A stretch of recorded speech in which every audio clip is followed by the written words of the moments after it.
Ladies and gentlemen, welcome back to Mohawk Motors. My name is Jason.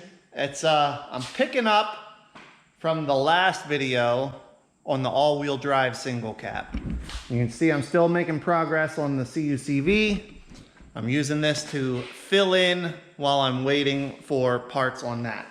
And I've been chipping away at it today. Nothing super exciting. I've got the frame outside. I pressure washed it. I dried it. I got it as clean as I can get it. And I started painting up where the fuel tank needs to go. I won't be able to get paint on the bottoms of the cross members and on the inside of the frame rails once the fuel tank is in place. So I've been getting everything over here painted so I don't have to worry about that once I get the fuel tank in, and I can work on getting everything else painted up. I've also been painting a few small parts for it. As per usual,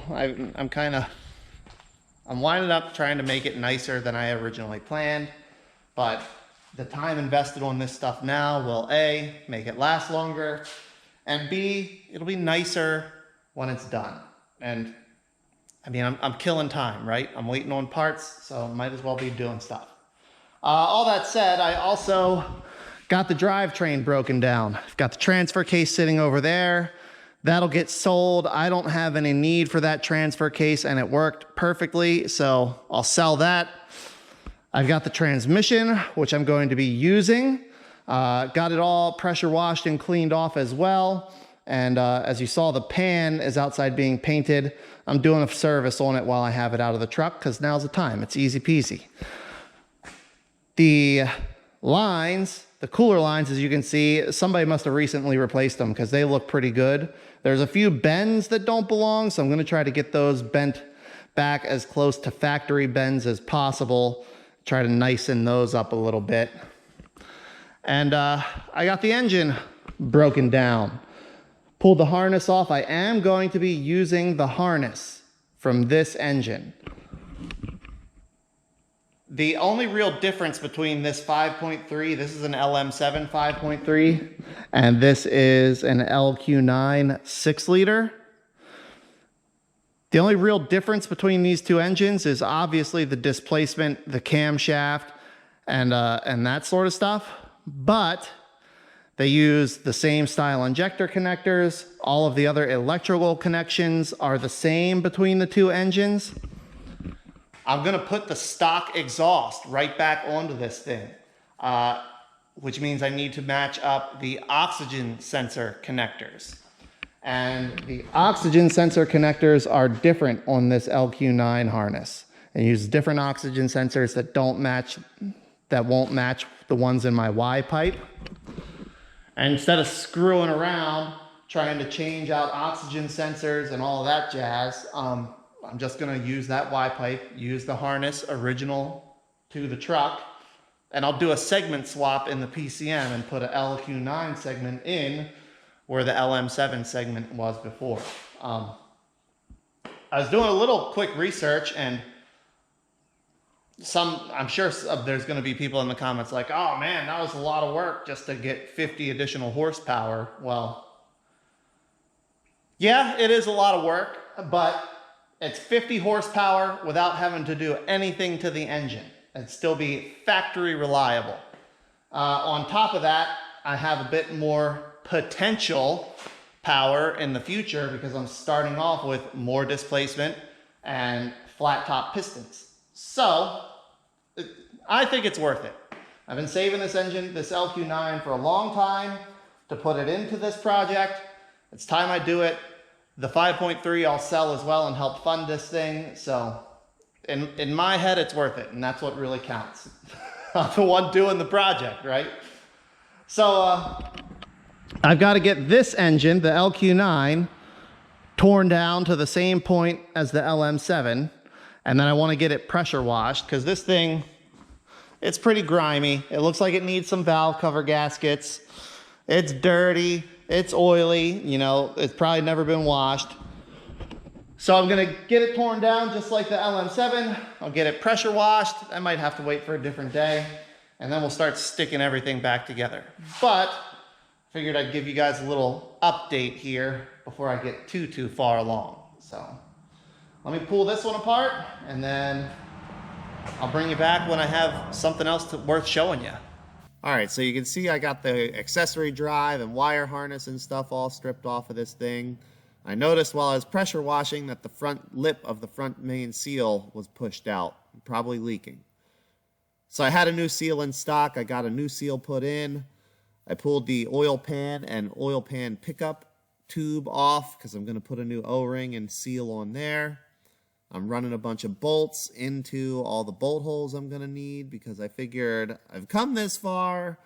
I might as well go ahead and paint the block on this thing. Most of the factory paint is gone. It'll look nicer. It'll last a little bit longer, maybe. Who knows? But it'll at least look nicer. So I'm getting the heads masked off. I want to keep those in aluminum as well. And get some primer shook up and shoot some primer on that block. Again, this is right after I pressure washed this thing, so it's not going to get any cleaner. There's some black, first coat of black. I did decide just a plain old gloss black on this. It's what I had. I'm trying not to buy a bunch of stuff unless I have to. And then went ahead, hit it with a second coat of black. Try to get everything nice and even and uniform. And then new pickup tube O-ring. New oil pan gasket. Get it all put back together, and should be good to go. Well, it's the next evening, everybody. I've been hard at it, been getting stuff done, making progress. None of it super exciting stuff. I'm just putting stuff back together. So you can see I've got the engine, transmission, and transfer case, the all-wheel drive transfer case bolted back together. I've got all my accessories back on, transmission cooler lines on, wire harness mostly on.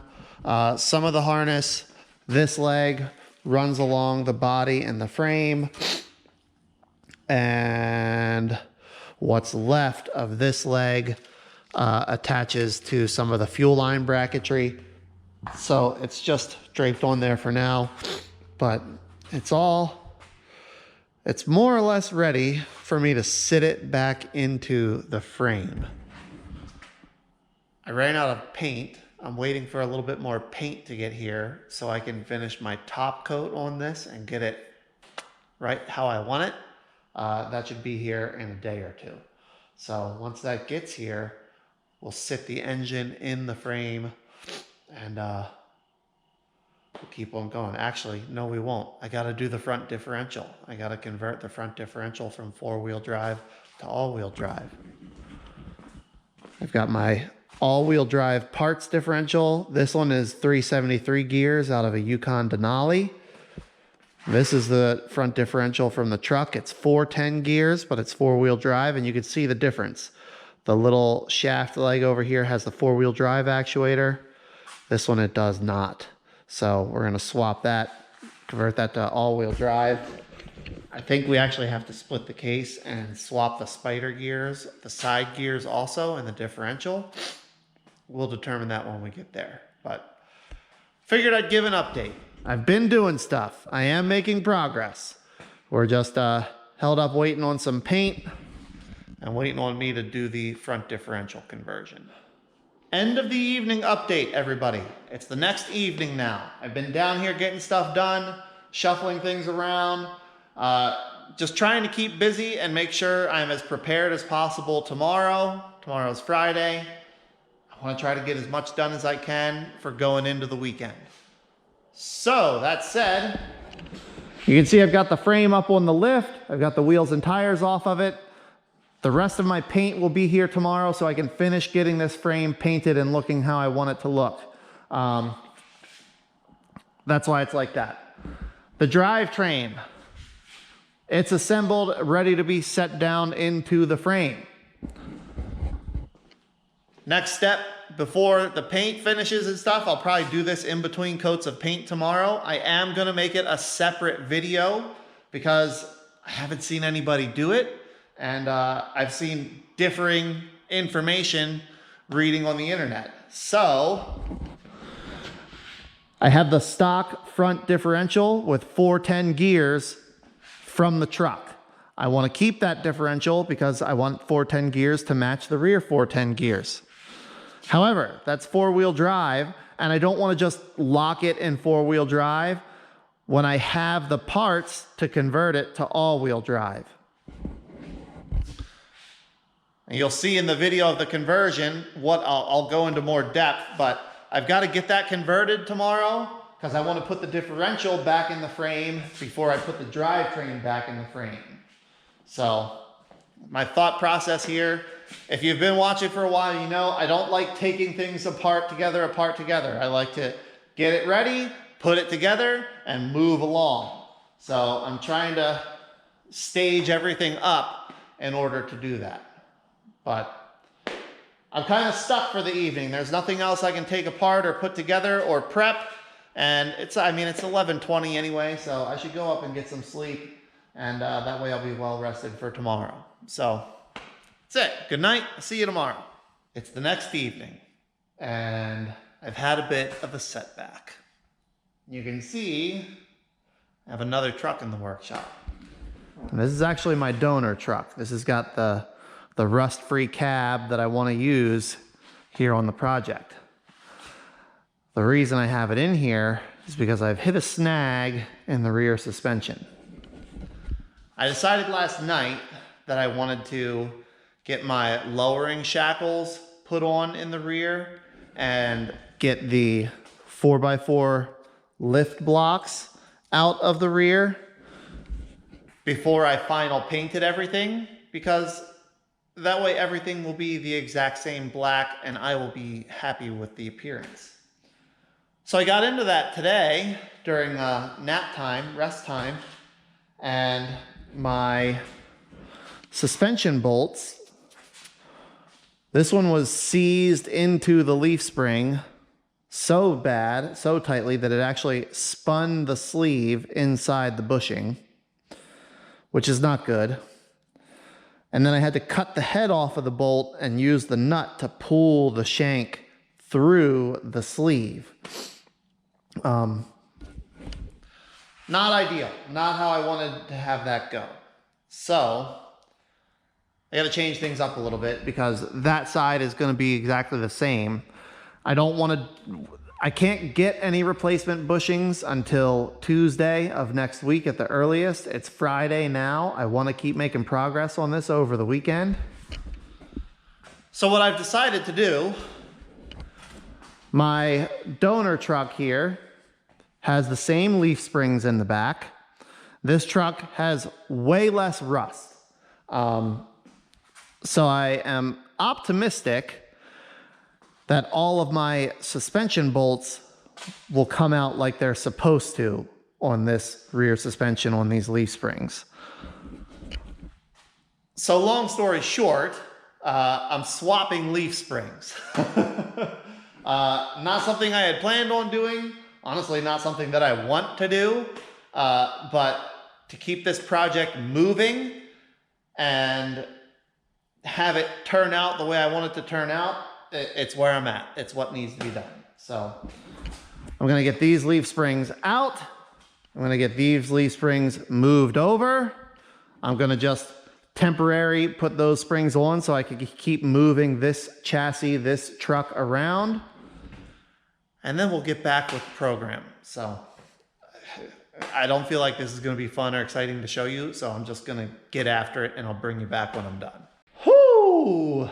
I gotta wrap it up, everybody. I'm on a roll, I'm getting stuff done, but it's 12:30 and I've got a long day tomorrow. It's Fall Carlisle, so I'm going up to the show. One of my kids wants to come with me, so I'm gonna bring him as well. I'm pretty excited. It's the first time he's asked to go to a car show with me, so I'm excited to bring him, and hopefully he has a good time. He can be my car show buddy. But made a lot of progress. I got my leaf springs swapped over. I put my damaged, not great leaf springs. The springs themselves are fine, but they'll need bushings and they'll need new hardware. I've got them over here because all I need to do is roll this around. Took the good stuff from this one, springs with good bushings, all the good hardware, transferred it to this frame. I eliminated the 2-inch block that the 4x4 truck came with. In the past, I've done this and it's resulted in about getting the truck about level, which is how I like my vehicles to be, level. And then I also am running a 2-inch lowering shackle in the rear. So that'll bring it down about 2 inches lower. I guess total about 4 inches lower than factory in the rear. In the front, I only got one installed tonight. I'll do the other one tomorrow or the next day. I have a 2-inch lowering spindle. I chose this method, one, because I don't have to screw with the torsion bars. It shouldn't mess with any of the other suspension geometry. It literally just puts the wheels 2 inch higher in the spindle. I did not consider, though, that means my stock 16-inch rims are not going to clear. I measured, it's about 9 inches from center line of the hub to bottom of the ball joint stud. So I think I need to find a set of 18s or larger to get the clearance that I need there. So maybe I'll stumble across something inexpensive that I like tomorrow. If not, I don't have to worry about that right now. I'll figure out how to move it if I don't find any.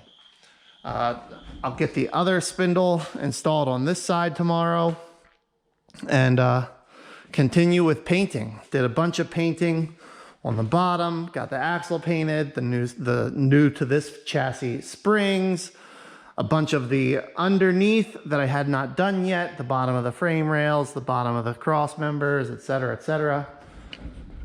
So a lot of progress. I'm excited. I'd like to keep working, but I got to go up and get some sleep or I'm going to be dragging tomorrow. So that's it for now. I'll see you guys. I might not get down here tomorrow. I'll see you the next day, Sunday. Woo! Well, everybody, I'm pretty sure I left off on Friday evening. And I had to lift the frame up in the air. I was getting some suspension work done.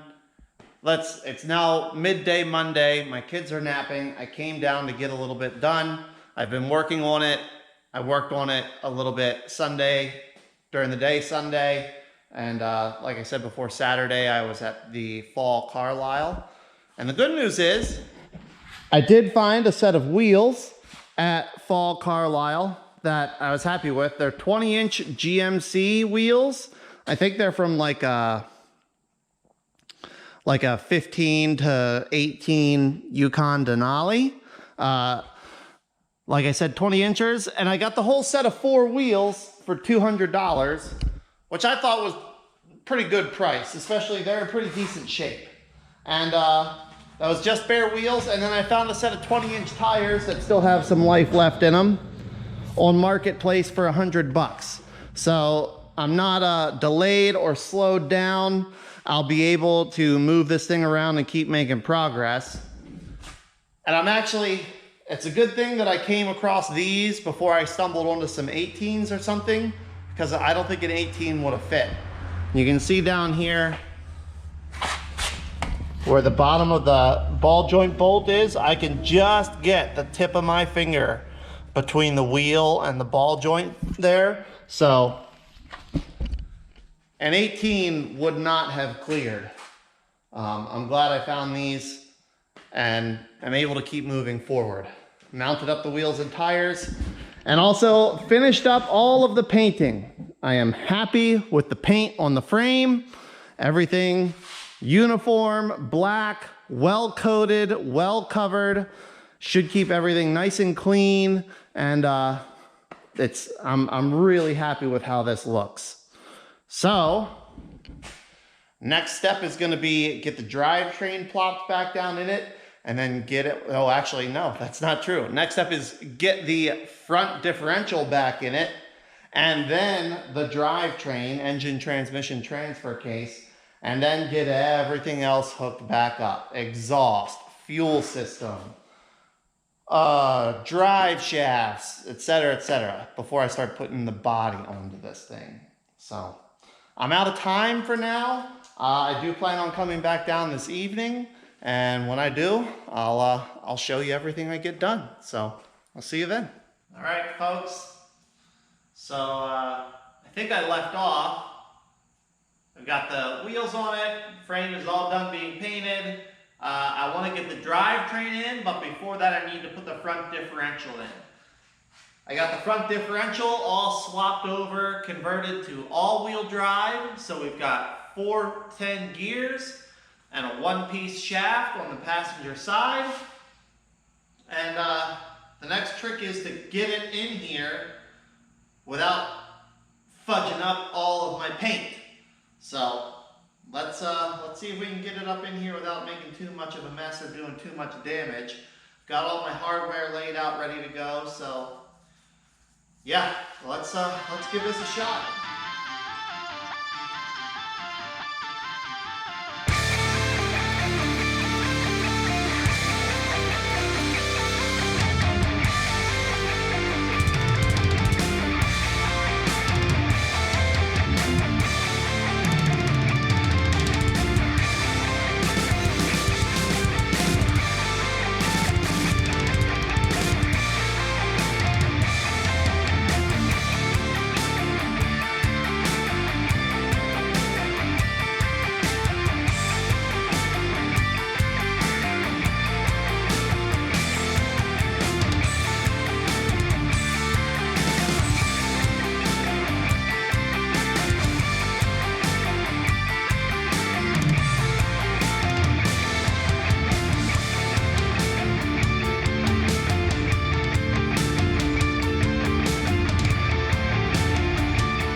Coming together quick, folks.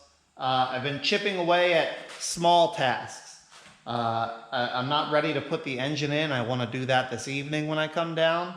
So I didn't want to get too deep into anything. So I've been doing the small jobs that need to get done.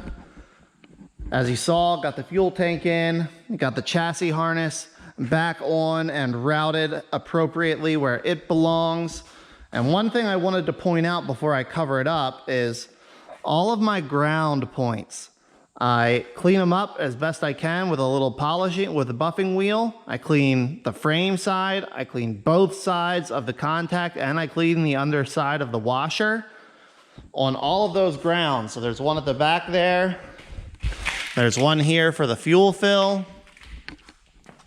There's two here now that I've eliminated the four-wheel drive harness. If I were still using the four-wheel drive harness, there would be three here on the back side of the front driver cab mount. All of them, same treatment.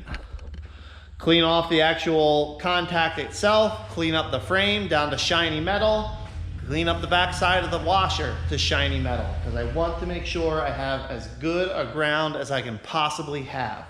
And now that I've got all of those bolted down, I'll go back through and I'll hit them with a coat of paint to try to keep those grounds as clean and healthy and good contact for as long as humanly possible. One of the things that tends to provide or cause some weird issues in these trucks is ground problems. And I don't want to deal with that. So now's the time to get all those grounds fixed up. I got all my fuel lines and evap lines and everything all hooked back up again. I did blow out the fuel lines on the frame just to get anything, dust, debris, schmutz, water, get all that out of there. So the fuel lines are cleared out. And unless I can think of something else to stick on here before I head up for the afternoon, I think that's going to be it until when I come back down this evening. So I did manage to get the front differential in without screwing my paint up, so I'm pretty pumped about that. It's all bolted in, axle shafts hooked back up, steering bolted back in, so it's ready to go.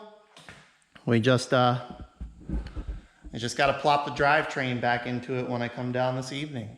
So I guess I'll see you guys then.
Hit a good stopping point for the evening, everybody.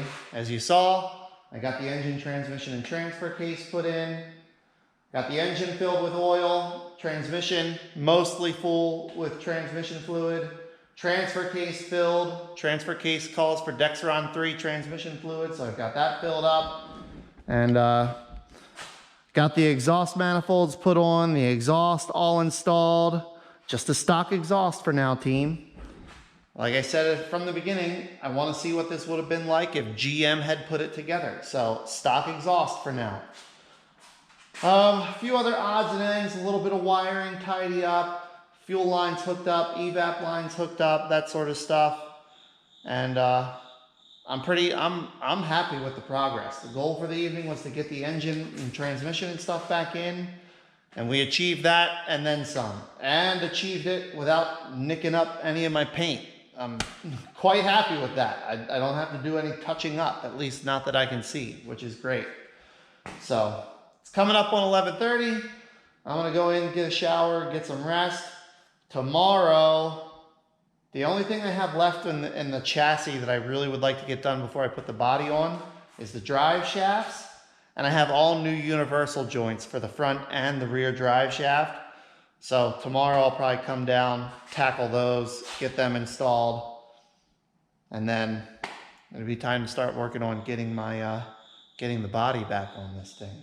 So that's it for tonight. See you guys tomorrow. Well, it's 2 nights later, everybody. I came down here last night and I got my drive shafts cleaned up, sanded off all the surface rust, and then hit them with some spray paint and got them looking nice, shiny. Put new universal joints in, same with the rear, and went to install them, and man, I've got a lot of protrusion out of the rear of the transfer case. And you see I've got the front drive shaft still sitting here because I can't even get it installed. I assumed that the transfer cases were the same distance from the rear axle, same distance from the front differential, and that was a mistake. I was planning on wrapping this video up, showing you my nice painted up and installed drive shafts, and instead, I'm still wrapping this video up because it's getting long. But instead, I'm wrapping it up with, I need to take the drive shafts and get them adjusted. The front drive shaft is about 1 inch too long. The rear drive shaft is about 1.25 inches too short. So I'm gonna have to find somewhere local that can adjust the length of these for me and get them adjusted. So that's annoying, but that's what I get for assuming. And I make mistakes, so it happens. We can get it fixed. It's just a delay. I was hoping to have this thing moving around under its own power sooner, but I guess that's not going to happen quite as quickly as I had hoped. So that's it for this one. I'm going to get this video edited and uploaded for you guys. Thanks for watching. I'll see you in the next video.